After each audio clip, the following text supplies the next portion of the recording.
All right, what's up, Titans fans? Excuse this, whatever this is in the back seat. My wife just put this in here. I have no idea what it is. The Tennessee Titans just defeated the Denver Broncos moments ago as of this recording, 17-10. It's another 17-10 game. Low scoring. Titans improved to 6-3. Much needed win after dropping the game to Kansas City last week. Let's talk about this offense, dude. I guess it should be a little bit encouraging that they found a way to win a game where Derrick Henry didn't do much anything. I guess it should be encouraging that they found a way to get some production offensively, in spite of the fact that they were probably going against one of the more solid defenses that they'll face this year. I mean, Denver, they're not a playoff team, but their defense is pretty legit. So that's cool. For much of the first half, this offense was insulting. It was insulting to watch, hard to watch. The play calling, I don't want to repeat myself every week, but the play calling at times is just baffling. 3rd and 3, we take Derrick Henry out, put Dontrell Hilliard in so that we can run up the middle with Dontrell Hilliard and he can get stuffed on a play where Derrick Henry may very well have gotten the first down just due to his size alone. I don't understand the rationale. Nothing against Dontrell Hilliard, but you got to be kidding me. That's not even, you don't even have to have a good football mind to understand, let's put the big guy who gets all of our yards most of the time in the game on 3rd and 3, especially if we're running a handoff. So that was baffling. There was a lot of play calling stuff that was just remarkably stupid. Protection at times was a little rough. Dennis Daly still struggling a little bit, that left tackle position. Tannehill missing some throws. He was obviously very tough today to play. You know, he's not 100% yet.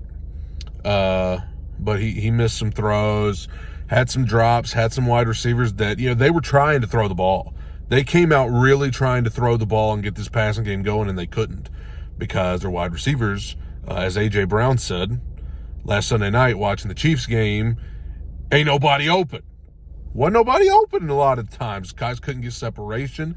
Guys couldn't get open. Finally, things started happening as it went on. But for much of that first half, I just wanted to bang my head into the wall. Finally, the last drive of the first half, they got something going. Out of nowhere, hurry up offense. I thought they were just going down there to try to get a field goal. But, they got enough production that they went down there and got a touchdown. Hey, Nick Westbrook-Akine, I'll give the guy this. He stepped up today. He kind of mouthed off after people gave the wide receivers a hard time after that Chiefs game. People like me gave the wide receivers a hard time, and rightfully so. They were pathetic in that game. But, hey, give it to Nick Westbrook-Akine. NWI. He came in today. He stepped up, made it happen. 2 tutties, 2 touchdowns, and he had a really solid game. Good for him. Traylon Burks back in the lineup, did a couple of things, but I'd like to see him do more. Robert Woods had a really bad drop. But how about Austin Hooper? I mean, this guy stepping up, Chigga Okonkwo stepping up. They got some tight ends stepping up, thank God, because our wide receiving group is just tough to watch sometimes. But, Tannehill was tough, made some throws when he needed to. Wide receivers, especially Nick Westbrook-Akine, hung in there. The defense is unreal. I am so proud of this defense. Shane Bowen, Mike Vrabel, what a job they've done. You remember 2 years ago when this defense was horrible, couldn't stop nobody on 3rd down, couldn't get to the quarterback if their lives depended on it. Look at them now, man. They may be better this year than they were last year. The depth, the fact that they were in there at one point with only 3 starters in the game on defense because everybody's hurt and stuff like that, I mean, still getting to the passer. Got guys that, aren't even starters at all, like Mario Edwards Jr. and DeMarcus Walker, guys that you've never heard of most of the time who are getting to the quarterback and getting solid production, tremendous depth, and what a tremendous job by the defensive coaches and the defensive players. David Long, I hope that guy's okay. We cannot lose David Long. He's been one of their best players on defense. Elijah Molden, dude, I hate it for that guy. He fought to get back, and then it looks like he's had a bad setback with his injury. Dylan Cole is a guy nobody's talking about, but he stepped up tremendously. with Zach Cunningham being out most of the year and now David Long out, kudos to Dylan Cole, who has stepped in and done a tremendous job. He also laid the wood. Wasn't that him that laid the wood on a tackle on the punt team? I couldn't even call it a tackle. He just bulldozed a guy to tackle him. Unreal. It was the returner. I mean, he tackled the guy returning the punts for Denver, just knocked him halfway across the field. Unreal. But he stepped up in a big way. Entire defense, just after being on the field for so long against Kansas City, to come in there and put on a performance like that, crazy. Now they have a quick turnaround to play Green Bay this Thursday. I hope they can get some guys healthy. Obviously, Jeff Simmons, Bud Dupree, Christian Fulton, Amani Hooker, they didn't even play today. Hopefully some of those guys can be back. Hopefully David Long's okay, because I don't know what the Packers are playing right now. I haven't even checked the score. But, the Packers, they're in desperation mode, and playing Aaron Rodgers at Lambeau scares me. I don't care what kind of season they're having.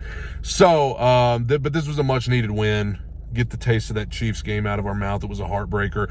Malik Willis in the game on 3rd and 2. If I'm sitting on my couch and I'm watching and I'm like, dude, this is a stupid idea. When they line up, why can Mike Vrabel not see that on the sideline and be like, timeout, get him off the field. He's freezing cold. He's been on the sideline. He's a rookie. Get him off the field. It was a dumb call. It was overthinking it, but thank God we overcame it and won. Defense is sensational. Offense is definitely better with Ryan Tannehill. They are definitely better with Ryan Tannehill than they are Malik Willis. No doubt about it. But even with that, there's still a lot of work to be done, man. This offense, tough to watch so much. And another low-scoring 17 points, all they put up. They're going to have to do better than that down the stretch. But they're 6-3, comfortable lead in the AFC South.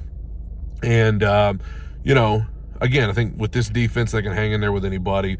They won a game where Derrick Henry didn't do much of nothing. Cool. 6-3. And that's that. Thank you guys for watching. Let me hear from you. And what about that Vikings-Bills game? My gosh, that game was unreal. Thanks for watching. Bye, everybody.